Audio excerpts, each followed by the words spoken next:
find someone, but just please don't go and just do a do-it-yourself app type thing. You know, you might think, oh, well, I'll save maybe a buck or two. And you might save a buck or two, and it might cost you your life.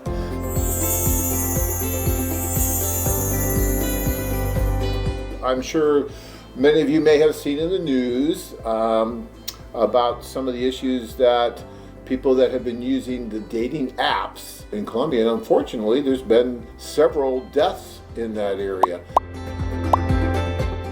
And you know, as always, the media is a little bit slow to the party because we've been talking about this now for quite some time. A year and a half ago or so, there was a gentleman that very same thing happened, where he went over, used an app, and was lured somewhere, and then drugged, and then unfortunately it was too much of the drug and died. And the sad thing about these apps is that no one really knows who that person is. You know, anyone can join these apps. It's not difficult to do. There's not a screening process. There's not personnel there to help you with the introduction or anything like that. It's a do-it-yourself process, right? You go over, you put in the information. Oh, this woman seems to be, you know, very interested in me. I'm going to go meet her.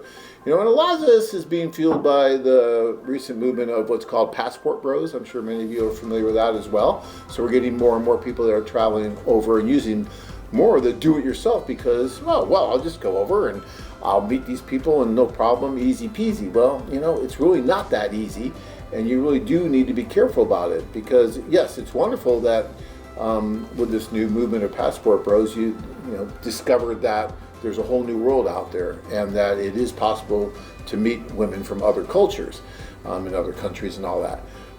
But you still need to be careful about it. We've been doing this for almost 30 years and we've developed an amazing infrastructure in that time to where men and women can meet in a very safe, sane environment. You know, all the time we've been doing this, knock wood here, but we've never had anyone met the kind of fate that's been happening with these do-it-yourself sites or these apps.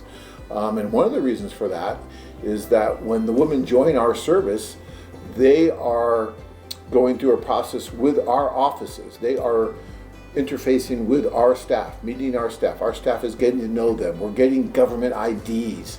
We are talking with them. We are interviewing them. We are building relationships with them. We are building relationships with them before you have the opportunity to build a relationship with them.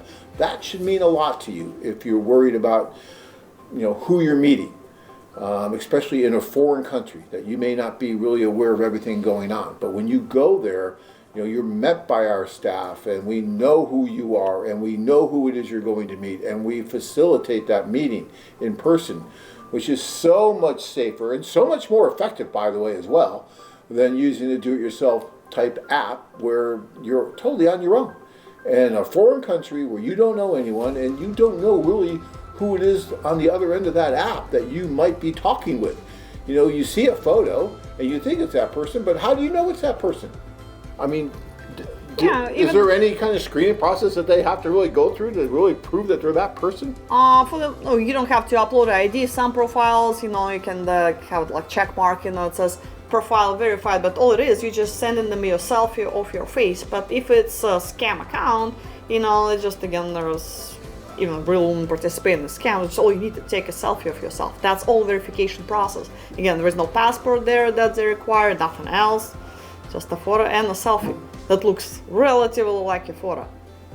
Yeah, and so guys, I mean, you go over, you think, even if you've had like maybe some kind of a correspondence or something going back and forth with this person, quote unquote, you know, when you go to meet, you really don't know who it is you're meeting. It could be anyone, or this person could be involved with a criminal syndicate that's working to lure people like you to a country and then take advantage of you. Best case scenario is that they just rob you. Worst case scenario is that they kill you.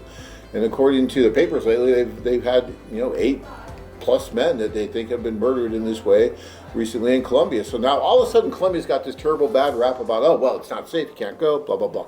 Well, it is safe if you do it the right way, right? There are safer ways to go about doing it. Look, anything can happen anywhere, even on our site. It's possible that anything could possibly happen. But the probabilities of something happening to you in this vein on our site are so much lower than on a do-it-yourself app, given all of the reasons I just stated. The fact that, we follow government regulations. We follow the IMBRA laws, which is the International Marriage Broker Regulation Act, which we are obliged to follow. Do-it-yourself apps have really, when that law was passed, they had great lobbyists that they were able to exclude themselves from that. So although they are assisting in introducing men and women from foreign countries, they are not required to do the things that we are required to do to help protect the women, and actually, as an extension of that, you in the process of meeting.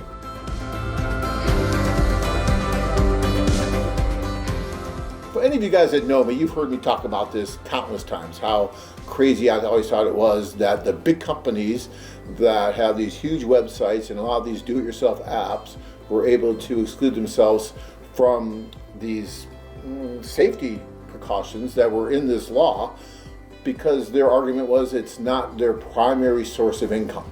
Their primary source of income is domestic dating, thus they should not have to give women information about their rights. They should be able to exchange contact information whenever they want without any prior conditions, because it's not their primary source of income. That would be like Walmart saying that they sell guns, but it's not their primary source of income, so they shouldn't have to do any of the registration stuff you do when you sell guns.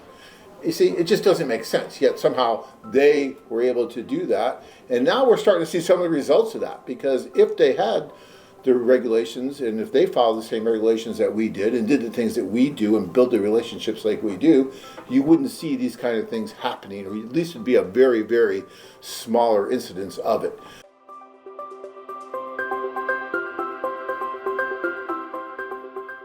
I just wanted to come on tonight and talk about that a little bit, because it's so important to me that you understand the difference between a do-it-yourself app where you put in something and swipe left, oh yeah, this girl's great, okay, I'll go meet her, and you have no idea what's going on. No one's going to be there to meet you when you get there, to help you make this date happen. You're going to get there, you're going to sit up all by yourself and try to figure it out, and then hope that she's not going to throw you in a room with a gang of people and hold you for ransom and whatever.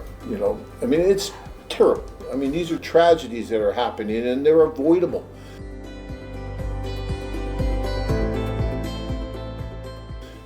So if you're going to do it, all right, and look, we've been doing this for almost 30 years worldwide, not just in Colombia, but we do it safely, we do it sanely. So, if this is something you want to do, then find a company like us. It doesn't have to be us. It should be us, because we're the best, okay? It really should be us, but it doesn't have to be us, right? There may be one or two other companies out there, maybe, that come close at least to doing something that at least they're knowing who these women are that they might introduce you to, and they can help and make sure that you are meeting the right women and they know what's going on. So find someone, but just please don't go and just do a do-it-yourself app type thing. You might think, oh, well, I'll save maybe $1 or $2, and you might save $1 or $2, and it might cost you your life. So that's just not worth it, okay?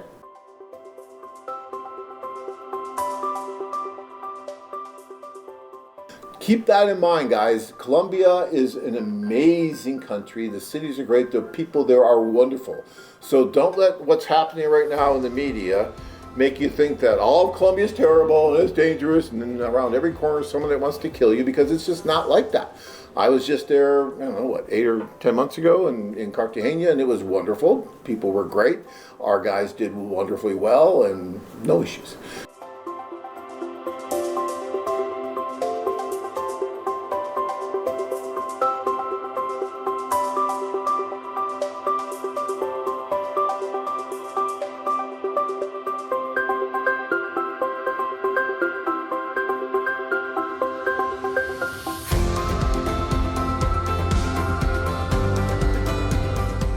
Join men from all over the world as they take a trip and find their future brides. Interested? Learn more at MedianWomen.com. If you enjoyed this video, be sure to give us a thumbs up and subscribe to our channel. Then click on the notice bell to get notified every time we add something new.